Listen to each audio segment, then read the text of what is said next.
Nzambe se moko ya bomoi pe asolo apambola bino banso na kombo kitoko ya Yesu Kristu oyo azali médiateur na biso oyo Nzambe avandisa na loboko na mobali oyo likolo pe azali kointercede mpo na biso bandimi. Nazali kotono Nzambe botoni Nzambe tata Yesu Kristu pe tata na biso po ete asekwisa biso elongo na Kristo pe avandisa biso elongo na Kristo na loboko na mobali oyo likolo ya domination nyonso, likolo ya baautorité nyonso, likolo ya nguya nyonso, likolo ya dignité nyonso, pe likolo ya kombo nyonso oyo ekoki kolobama lelo na siècle oyo toza nango pe na siècle ezokoya. Ezali wa bino ndeko Tito Ngbanda boye bolamu na émission Que dit la parole de Dieu, liloba lia Nzambe elobi nini. Lelo toko considérer thème oyo Nzambe se moko nguya ya ekolo. Nani roi Josaphat alandaka to nani azalaki modèle to exemple ya roi Josaphat. Nzambe se moko ezali bokasi ya ekolo. Nani azalaki modèle ya roi Josaphat, nani azalaki ndakisa exemple ya roi Josaphat. Yango nde tokoluka eyano na kati ya liloba ya Nzambe mpona lelo tozwa eyano mpona motu na mona.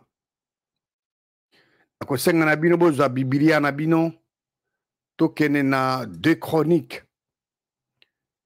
Chroniques chapitre 17 verset 4. 2 Chroniques 17, 4. Po ete Josaphat asaki nini? Asalaki recours na Nzambe ya tata na ye. Alandi mibeko ya Nzambe. Ye a imité oyo Israël azalaki kosala te. Israël ezalaki nation oyo ezalaki nation idolâtre. Bango bazalaki kokumisa bafo Nzambe. Kasi touti otanga Josaphat ya recourir na nani? Na Nzambe ya David. Na bolandaka mibeko ya Nzambe ya David. Sans que a imité ba idolâtre. Donc, ba israélite. Sima ya liwa ya Salomon. Sima ya David. Donc Israël ezaki ekabwanaki na biteni mibale. Juda na Israël. Donc Israël bango bazaki kokumisa banzambe ya faux ya lokuta. Alors Josaphat a recouru na Nzambe ya David na bolandaka mibeko ya Nzambe ya David sans que a imité bao bazo kumisa bikeko. Po ete Nzambe na kati ya liloba ya ye azali ko exhorter biso tozwa ba exemple ya bato oyo baza kotambola eyenge bene na liloba ya Nzambe. Liloba ya Nzambe na Ephésiens chapitre 5 verset 1 ezali ko exhorter biso to koma ba imitateur ya Nzambe. Lokola bana oyo balingani. Donc ko imiter Nzambe ezali possible tango moto ayebi mokano ya Nzambe atiango na mayele maye pe azosalela yango. Josaphat a imité David. Po David ye azali kotia maloba ma Nzambe mibeko ya Nzambe na motema maye pe aza kosalela yango. David wana Nzambe apesaki révélation na Psaume 101 verset 6. Tango Nzambe bi ngai miso na ngai kozala likola ba fidèle ya mboka. Lokola tata na ye David, roi Josaphat ayebaki ete tokokoma oyo tozokotala. Et d'ailleurs biso esengeli to perdre temps na biso te na botalaka ba infidèle, ba idolâtre. toko apprendre loko moko te pa na bango. Soko yo olandi infidèle, okolanda banzila na ye, yo pe okomi infidèle. Soko olandi bao bazo kumisa bikeko, yo pe okoma idolâtre, okomi kokumisa bikeko. Alors ezali inutile, ezali perte du temps, ya kotala ba infidèle to ba idolâtre. Verset 4, il y a 2 Chroniques chapitre 17. Eza koyebisa biso que Josaphat asali recours na nzambe ya tata na ye. Ye alandi ba mibeko ya nzambe ya tata na ye. A imité te oyo Israël azali kosala. Na wote koyebisa bino Israël ezalaki nation idolâtre. Bango azokumisa bikeko, azokumisa ba nzambe ya lokuta. Alors, lokola ye Josaphat, ya asalaki recours. Ya landaki ne nzambe ya tata na ye. Ya landi ba mibeko ya nzambe ya tata na ye. A imité oyo Israël aza kosala te. Résultat nango ezalaki nini? Résultat nango eza na verset 5. Il y a 2 Chroniques chapitre 17. Verset 5, je peux sabiso. Verset 5, il y a 2 Chroniques 17, je peux sabiso. Et il y a non. 2 Chroniques 17, verset 5. Yahweh, donc l'Éternel, Jéhovah, a l'indisi royaume, a kembisi royaume naïe, na maboko naïe. Donc, l'Éternel a fermé la royauté entre les mains de Josaphat. Royauté naïe, komaki makasi. Et là, on est Judas mobimba, bazako imemelae, présent. Il y a Zoaki, richesse et belé, bomengo, pekembo. L'Éternel, donc Jéhovah, l'Éternel, tout Yahweh, Zamo Jéhovah, na hébreu, Nzambe na relation na ekela munaye, ye Nzambe wana, waza na relation na ekela munaye, nde alendi saki affermi royauté na maboko ya Josaphat. Et ils allaient surtout en te. Suite le binini. Na kanisi na liloba nzambe le Bible, l'homme fidèle est comblé de bénédictions. Moto azali fidèle atonisa makanama bénissi. To uti otanga Judas, mobi bato a Judas baza komemela ye ba présent au point que ya zwaki abondance ebele ya bomengo ya richesse pe na kembo. Nzambe mokili azali fidèle na liloba ya ye. Nzambe mokili azali moto te po akosa, azali pe mwana ya moto te po abongwana, a se repentir. Nzambe akoko tika mokolo moko te liloba na ye ekokisama te. Liloba oyo ye Nzambe a magnifié yango au-dessus de toute sa renommée. Oya alobi ye Nzambe akokokisa tango nini, tango bato bakondima. Soki yona ngai tondimi maloba manzambe ba promesse na ye bilaka bia ye tango tondimi yango to saleli yango to komona maye ya laki et salama na bomwe na biso. Verset 6, il y a 2 Chroniques chapitre 17. 2 Chroniques 17 verset 6. Motema ya Josaphat ekoma ki munene. Ekoma munene na nini? Na banzela ya Nzambe mokili. Son cœur grandit dans le voie de l'Éternel. Et là, on dit, Nasali, à limousi, na bikeko. Non, ce qui na Juda. A fait disparaître na Juda, au lieu na bikeko, idole. Voilà, et là, on dit, pendant une akoma qui n'a pas wana, pour être à kolaki, motema moye, et kolaki, son cœur grandit dans le voie de l'Éternel. Motema moye, koli na lilobale Nzambe. Na banzela ya Nzambe. Banzela ya Nzambe kozango wapi? Na lilobale ya ye. Liloba ya Nzambe lobi que motema ya Josaphat est koli. Na kati ya banzela ya Yahweh.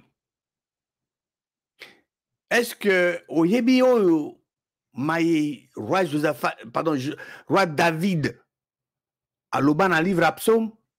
Parce que tout le monde a Josaphat ye azako imité papa na David, hein? David alobani nini na psaume 119 verset 32. Psaume 119 verset 32. Awa roi David azo s'adresser na Nzambe. Nazako kima na nzela ya bamibeko miayo. Azoko kima na nzela ya mibeko ya nani? Ya Nzambe. Po ete yo ozoko élargi motema mwangai. Ozokomisa motema mwangai munene. Eloko nini ekokolisa motema mwayo? Eloko nini ekokomisa motema mwayo munene? Ezali bobele liloba ya Nzambe. Yango nde eko élargi motema mwayo. La parole de Dieu, oyo ozotia liloba Nzambe ozotia na motema mwayo. Nde maloba mana makokolisa motema mwayo. La foi vient de ce qu'on entend. Et ce qu'on entend vient de la parole de Dieu. Tant ozo kango, yango ne kokolisa motema mwayo. Tozonga na mae tozoko tanga wana 2 Chroniques chapitre 17. 2 Chroniques 17 au verset 6. Motema mwaye, motema ya Josaphat ekoli na banzela ya Yahweh. Et tu otanga a fait disparaître na Juda babikeko. Les contraires ya kokola ya grandi ezanini. Koko misango muke. Rétrécir. Soki olingi ke motema mwayo ekola na banzela ya Yahweh, Nzambe mokeli. Tout est là, ezawana. Tu otanga ngo. Tango motema na yo. Tango yo mutu. Ozoko kola na boyebi liloba ya Nzambe. Yo kokola pe. Na boyinaka mabe. Parce que liloba Nzambe kotonda na motema mwayo. Liloba Nzambe ozali mwinda. Nyonso eza molili. Mais ekosimba te. Mabe eza molili. Oyo kokola na kati ya liloba Nzambe. Et mabe pona yo ekoza ekomi loko eza molili ekosimba te. Donc, lorsque vous grandissez dans la connaissance de la parole de Dieu, vous grandissez également dans l'horreur du mal. Nambala elekaki tango to pesaki enseignement to répondaki na mutuna moyi tango to enseigner sur Nzambe semoko bokasi ya ekolo. Tulobaki na bino boyi. Soki tolingi ete mboka na biso ekoma eto ekolo na biso ekoma makasi ezala bozwi pe ezala respecté esengeli ekolo na biso ezonga na kati ya ezonga na liloba ya Nzambe pe na ba principe ya liloba ya Nzambe pona kokamba ekolo na biso. Tokomona awa roi Josaphat lokola azalaki convaincu que liloba ya Nzambe nde yango nde ezo ko libérer ezo rendre moto libre. Azalaki convaincu que liloba Nzambe nde ezo délivrer bato. Liloba Nzambe nde ezo pesa ekolo nguya. Ye akosala quelque chose pona ekolo na ye. Okei le troka tozana 2 Chroniques chapitre 17 tokotanga verset 7 à 9. Verset 7 à 9. Na mobu moye ya misato, 3e année ya bokonzi boye, ye roi Josaphat a chargé ba chef. Comment na bango ezali wana po ete bakende koteya na kati ya ba ville ya Juda. Ya zali mokonzi ya Juda, ya poni bato ba chef po bakende kosala nini? Koteya. Koteya nini? Liloba Nzambe. Atindi na bango ba levite et na ba sacrificateur. Basalini ba teyi na kati ya Juda. Eloko ni bazaki na maboka na bango, bango bazaki na mobeko ya Yahweh. Bazalaki na liloba ya Nzambe, o ezalaki disponible à cette époque. Autres angles le Biblia. Le banzambe bakei na ba ville nyonso ya Juda. Pe bazai côté ya na kati ya peuple. Ils enseignaient parmi le peuple. Na botanga ka oyo ezo ko rappeler ngai le banzambe ze komami na buku ya Deutéronome. Mibeko ya nzambe mokeli ezalaki que ezala enseigné eteyama na peuple d'Israël. Ezaki mokano nzambe. Tokene na Deutéronome chapitre 5. Tokotanga verset 31. Nzambe azoloba na Moïse kasi yo tikala awa nanga. Na koyebisa yo mibeko oyo koteya bango. Po ete batia yango na pratique na mboka oyo ngai na kopesa bango. Donc nzambe ayebisi Moïse atikala wana ya kolobele ba mibeko. Et rappelez-vous nzambe yemoka komaki mibeko likolo ya mabanga apesi yango na Moïse. Moïse po asala yango nini ateya bana Israël po ete batia yango en pratique na mboka oyo nzambe apesi bango yango. Donc bana Israël ezaki balanda ba loi wana po landa pona ko pratique yango il faut bayeba yango. Alors po bayeba fallait bateya bango. Moïse azaki na mission wana. Deutéronome 6 verset 1. Moïse azolo bango botala mibeko ya Yahweh ya nzambe tata na bino to nzambe na bino. Donc mibeko ya Yahweh nzambe na bino o apesi a commandé po ete bateya bino yango. Bateya bino yango po ete botia yango na pratique bosalela yango na mboka oyo bino bokozwa. Donc oyo nzambe apesi bino.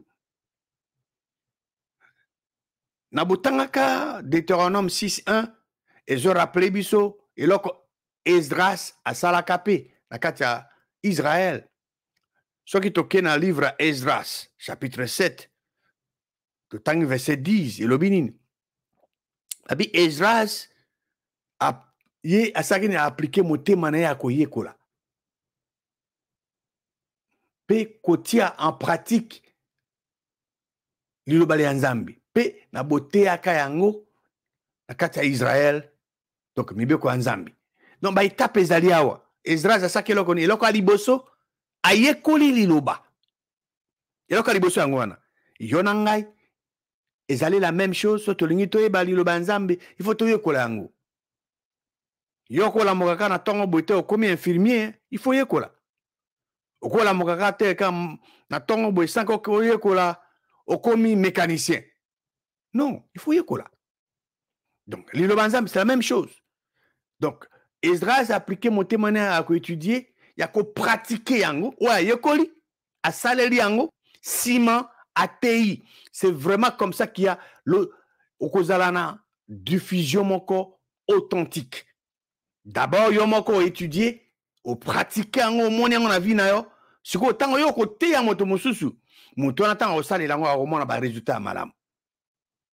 Donc 2 Chroniques, de Uta Yotanga, chapitre 17, verset 7 à 9, faisait que Josaphat a chargé ba chef naï, ba lévite, na ba sacrificateur, ba kene kote ya liloba ya nzambe na Juda mobimba. Azaki roi Juda, mais il y a linga ki ba te ya liloba nzambe. Bango pe ba kei ba te Juda, na kata Juda mobimba. Et là koni bazaki na maboko na bango, bazalaki na buku ya mibeko, to ya loi ya nzambe. Buku yango eza nini? Biblia. Liloba nzambe. Liloba nzambe. Bazalaki nango, bakei na ba ville nyonso ya Juda, bazali koteya na katikati ya peuple. Ba oteya bango nini? Ba oteya bango liloba ya nzambe. Yango nde ezalaki eloko ezaki na tina. Na uta koyebisa bino na siri koyebisa bino mbala na mbala. Soki tolingi vraiment que mboka na biso ekoma ekolo ya nguya ya bozwi pe bato babanga ba respecter yango ekolo na biso esengeli ezonga na kati ya liloba ya Nzambe mpe na ba principe ya liloba ya Nzambe mpona kokamba ekolo yango ekolo na biso liloba ya Nzambe ezali quelque chose de sengeli tosala topesa yango confiance totia yango confiance liloba ya Nzambe ezali eloko oyo esengeli totonga bomoi na biso likolo nango esengeli totonga ekolo na biso likolo ya liloba ya Nzambe esengeli totia motema mwa biso mobimba pe molimo mwa biso mobimba na liloba ya Nzambe liloba ya Nzambe oyo ya solo ekosala musala ya kitoko na mbongwana ya bomoi ya ba population na biso plus que eloko oyo gouvernement ekosala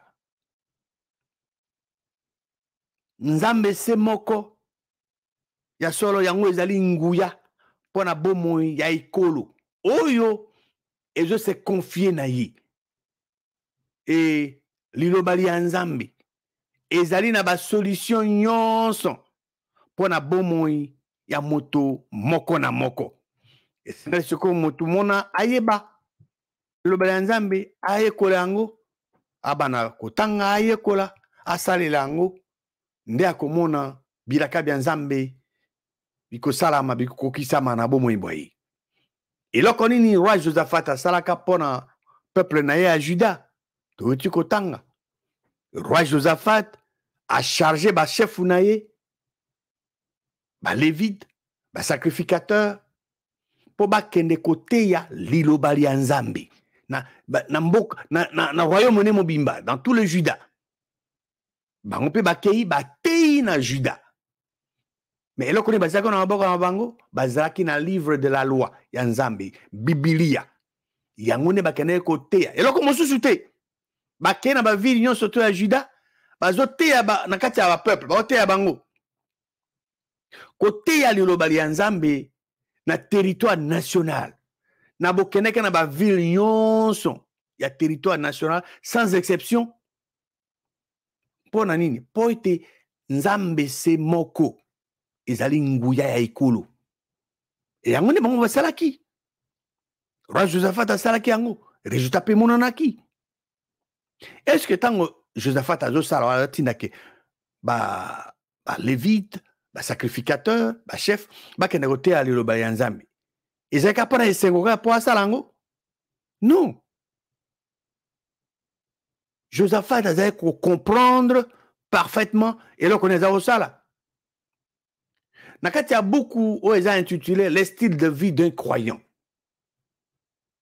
ekomami ete mpona kochange n'importe quelle situation na kati ya société na biso esengeli ozala na nombre suffisant ya bato oyo balingi ke bachange situation wana bazokomi intéressé na question mpona kosala basacrifice nécessaire mpona komema mbongwana étape ya liboso oyo ya mbongwana to changement ya société ezali nini ezali forte opinion publique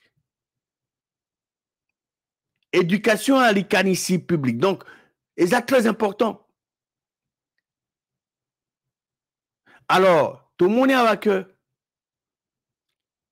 roi Josaphat azalaki convaincu sans l'ombre d'un doute mpona ye ayebaki ete po ete ekolo na ye to royaume na ye fonctionne ezala efficace po ke république disons mboka na ye royaume bien sûr ezalaki besoin na majorité ya bacitoyen ya malamu mpe makasi na kati ya ekolo na ye to na kati ya royaume na ye asenge na bango eloko oyo ekomisa bato kopermettre bato baza babon citoyen bakoma fort eza nini ezali liloba ya Nzambe eloko mosusu te liloba ya Nzambe nde ekosala mosala mona alors yango azwaki ntango atinda bato mpo bakende koteya liloba ya Nzambe donc bokasi elengisaka banguna mpe ezokolingisa monguna ezala mosika na yo kasi botau to faiblesse ekobenda ennemi loka ndenge ema ebendaka ebendi. Batei liloba nzambe tango Josaphat atini bango ba lévite, ba sacrificateur, ba chef, batei liloba ya nzambe. Bazalaki na nini na maboko na bango, bazalaki na Biblia na maboko na bango, la loi de l'Éternel. Et là comme te. Comme chaque cause a un effet,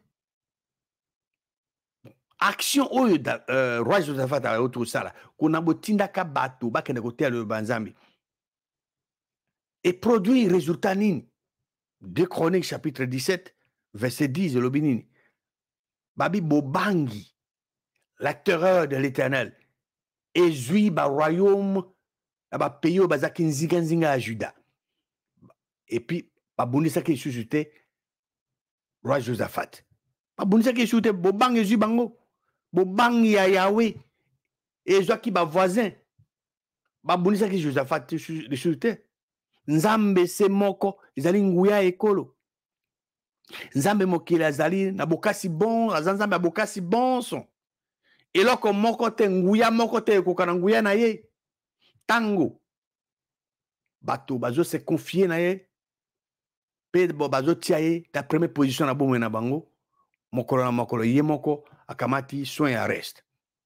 Yo lingi ete terreur to bobang ya Yahweh s'emparer na ba ennemi ya mboka na yo. Bon, sala eloko roi Josaphat salaka pona ekolo na ye, pona royaume na ye. Nzambe a changé te, nzambe mokili a changé te, batone ba changeaka. Nzambe za le même lobby, les lope seko na seko a changeaka te. Le banzambe elobini na verset landi. Na 2 Chroniques 17 verset 11, ba Philistin ba memeli Josaphat ba présent. Nambongo ba arabe ba memeli ye ba nyama ebele. Donc mbula ya mabenisi ndenge na ndenge masopelela ki ye. Mais ba nation païenne, ba nation bikolo ya ba pagano, ba memeli Josaphat ba présent. N'est-ce pas quelque chose? Nzambe nde azali pourvoyeur, yende apesaka biso maimanso tozangi. Nzambe wana aleisaka prophète Eli na ba corbeau. Il azali le même Dieu, lobby, les lopes seko na seko. Akoy ko bénir biso, akoy ko bénir na n'importe quel moyen. Ezali, le résultat a fait que Josaphat a tikaki nzambe mokeli a régné na bomoi na ye. Payé Josaphat a sali ete que nzambe wana se moko azo régné na vie na ye, ako régné na bomoi ya peuple na ye. Asaka ndenge nini atindi bate ya bango lelo banzambe. Et loko biso to lingi du fond de notre cœur. Et loko to lingi tozo croire, tozo linga poeza la pona ekolo na biso yango wana. Chronique 17 verset 12. Josaphat a s'élevé au plus haut degré de grandeur. Amati. Et là, on est installé à Tongi, dans Juda, ba château, puis ba vie pour servir ba magasin. Le banzam a dit qu'il s'élevait à Mati le plus haut degré de grandeur. Pour nanini, pour être motima moyen et kola ki na kata le banzambi. Bondimi na yo na le banzambi. Yango ne ko déterminer niveau na yo à l'échelle de grandeur. Soki yo zana choix. Yo moko ko pona ozala na niveau au plus bas niveau, plus bas degré, to okozala na choisir ozala na au bas degré, au bas niveau, to au haut niveau, yo no ko pona ngo, pe kozala au plus haut niveau, au plus haut degré, yo no ko choisir. Ouais, Josaphat, il a ponaki que a se hissé na plus haut degré à l'échelle de grandeur. Oh, Josaphat a sali, pas comme un niveau, ils sont disponibles là pour na yo pe pona nga. Ce qui ton dimi, pe to saleli yango. Josaphat a zaki na plus haut niveau de plus haut degré.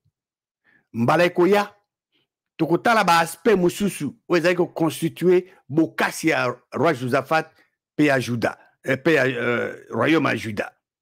Nzambe ya bo mo pe a solo a benisa bino ban so na kombo a mwana waye mobikisi na biso Yesu Kristu.